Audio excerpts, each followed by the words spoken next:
Mga kababayan, handa na ba kayong sumama sa isang nakakakilabot na paglalakbay sa isang tahimik na subdivision sa Quezon City? Dito, ang mga pang-araw-araw na kaganapan ay unti-unting nababalot ng hiwaga at takot. Sa ating kwento ngayong gabi, susundan natin ang yapak ni Sofia, isang batang babae na ang buhay ay biglang nagbago nang magsimula ang mga mahal niya sa buhay na maglaho isa-isa. Maghanda na kayong malaman ang nakakagimbal na lihim na nagtatago sa likod ng mga estatwa ni Sofia at samahan ninyo ako hanggang sa huling sandali ng ating kwentong puno ng misteryo at kababalaghan. Sa isang payapang subdivision sa Quezon City, nagpapalipas ng oras si Clarissa sa harap ng kanyang computer, abala sa pagdidisenyo.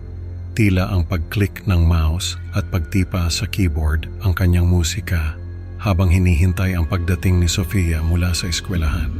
Ang tahimik na hapon ay biglang nabuhay nang pumasok si Sofia sa pinto, masigla at puno ng kwento tungkol sa kanyang araw. "Ma, ang dami kong natutunan ngayon," bulalas ni Sofia habang yumayakap kay Clarissa.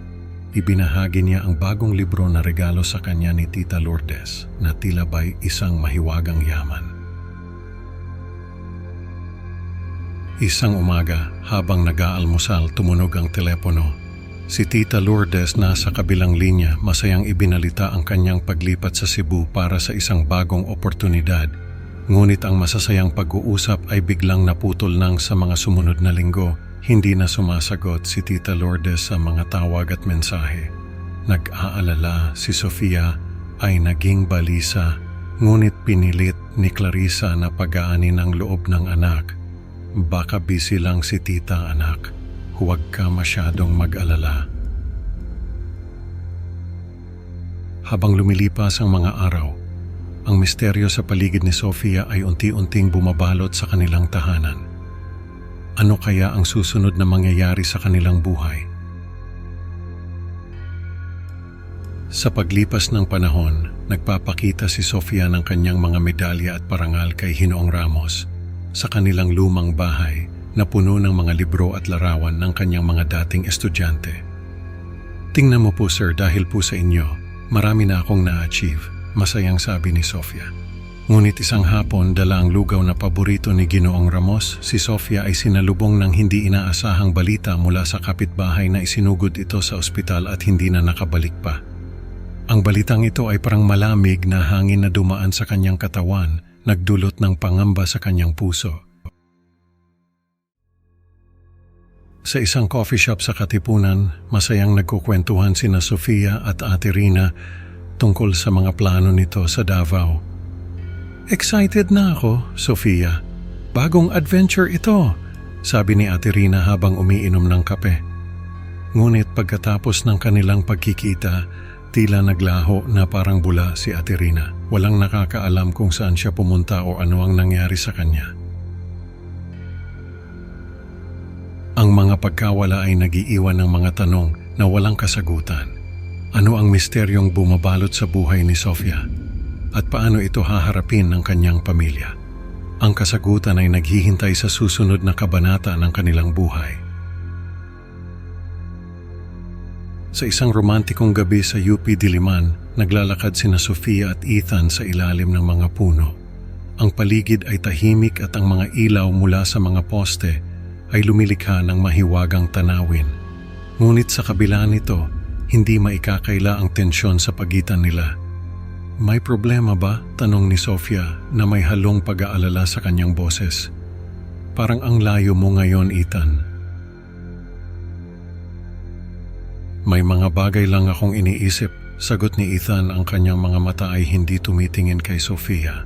Ang kanilang pag-uusap ay puno ng hindi masabi-sabing mga salita at bigat sa dibdib. Makalipas ang ilang araw, isang mainit na pagtatalo ang sumiklab sa pagitan nila. "Hindi ko na kaya to, Sofia. Hindi na tayo masaya." Sigaw ni Ethan. Ang kanyang boses ay umaalingaw-ngaw sa apat na sulok ng kwarto. Kinabukasan, nagtaka ang mga kaibigan kung bakit hindi na sumipot si Ethan sa kanilang usapan. Asan na kaya siya? Tanong nila sa isa't isa, ngunit walang makasagot.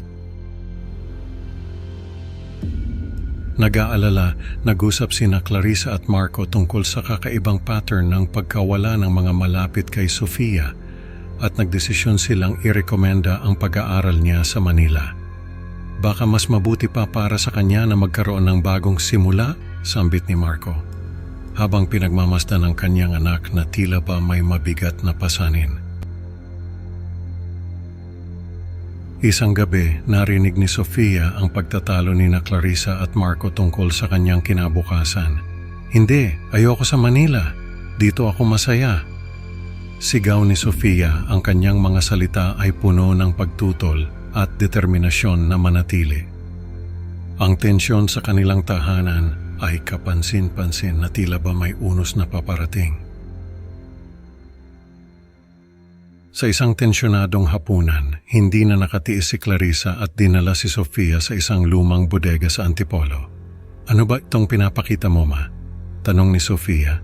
Ang kanyang mga mata ay puno ng pagtataka at takot. Binuksan ni Clarissa ang isang nakatagong silid at ipinakita kay Sofia ang mga estatwang kristal na kahawig ni na Tita Lourdes, Hinoong Ramos, Ate Rina at Ethan. Ano to? Halos hindi makapagsalita si Sofia. Ang kanyang kamay ay nanginginig habang hinahaplos ang malamig na kristal. Ikinuwento ni Clarissa ang tungkol sa supernatural na kababalaghan at kung paano ito nagsimula matapos ang isang hindi sinasadyang ritual na ginawa nila noong bata pa si Sofia. "Hindi namin alam na ganito ang mangyayari," paliwanag ni Clarissa. Ang kanyang boses ay nanginginig sa takot at pagsisisi.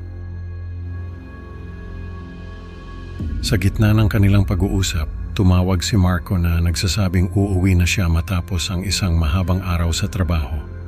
"Sige, ingat ka," sabi ni Clarissa sa telepono, ngunit hindi na siya dumating. Ang gabi ay lumalim at ang katahimikan sa kanilang bahay ay nagdala ng bagong takot. Ano na kaya ang nangyari kay Marco? Ang misteryo ay lalong lumalim at ang panganib ay mas malapit na kaysa inaakala. Sa paglipas ng mga araw, hindi maikakaila ang lalim ng iniisip ni Clarissa habang siya ay nakaupo sa kanyang studio. Napapaligiran siya ng mga disenyo at larawan ng kanyang pamilya na tila ba'y mga alaala na lang ang kanyang kasama. Ang bawat guhit at kulay sa kanyang paligid ay sumasalamin sa mga masasayang araw na lumipas na. Nagpasya si Clarissa na gamitin ang kanyang talento sa pagdidisenyo upang lumikha ng mga likhang sining na nagpapakita ng mga estatwa sa iba't ibang anyo at eksena. Bawat stroke ng brush at pindot sa keyboard ay nagbibigay buhay sa mga alaala ng mga taong mahalaga kay Sofia na ngayon ay mga estatwa na. Sa kanyang paglikha, tila ba'y nagiging immortal ang mga sandaling iyon na ipipinta ang mga ngiti at tingin na hindi na muling masisilayan.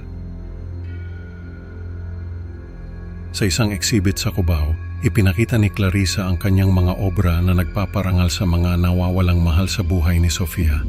Dito, sa gitna ng mga bisita na humahanga sa kakaibang sining, mararamdaman mo ang halo-halong emosyon, paghanga, lungkot at misteryo. Si Sofia na dati-rati puno ng pagtutol ay unti-unti nang tinatanggap ang kababalaghan bilang bahagi ng kanilang buhay. Sa bawat tingin niya sa mga estatwa, may kakaibang damdamin na sumisibol sa kanyang puso. Sa huling eksena, makikita si Sofia na tahimik na nakatingin sa estatwa ni Marco, ang kanyang ama. Sa kanyang mga mata may bakas ng lungkot at pagtanggap. Hindi man niya masabi sa salita, ngunit sa kanyang pagtitig, tila ba'y may mga salitang hindi na kailangan pang bigkasin. At sa tabi niya si Clarissa na mahigpit na nakahawak sa kanyang balikat, isang simbolo ng suporta at pagmamahal na hindi naglalaho.